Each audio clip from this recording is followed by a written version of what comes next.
గౌరవనీయులు పవన్ కళ్యాణ్ గారిని మాట్లాడవలసిందిగా కోరుతున్నాను. Thank you Darshan.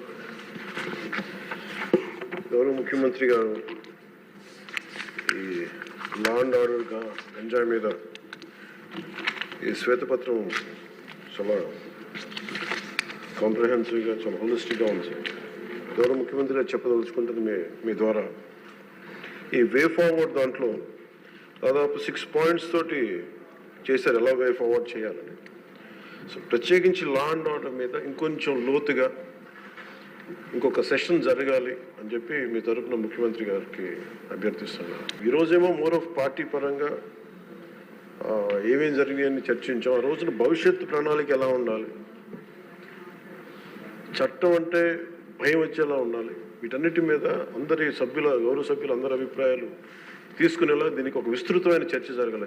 ప్రత్యేకించి ఒక రోజంతా పెట్టండి, లేదంటే 2 సెషన్స్ అన్నా పెట్టండి, కానీ దీని మీద ఒకసారి చర్చ జరిగి దాని మీద ఒక విధి నిర్ణయాలు తీసుకున్న తర్వాత మటుకు అది 5 కోట్ల మంది ప్రజలకి భద్రత కలిగించేలాగా ఉండాలి. అలాగే భారతదేశంలో ఆంధ్రప్రదేశ్ రాష్ట్రం శాంతి భద్రతలోకి ఒక తలమానికంగా ఉండాలి. ఆ దిశగా ఒక కనీసం విస్తృత స్థాయి చర్చలు జరగాలి.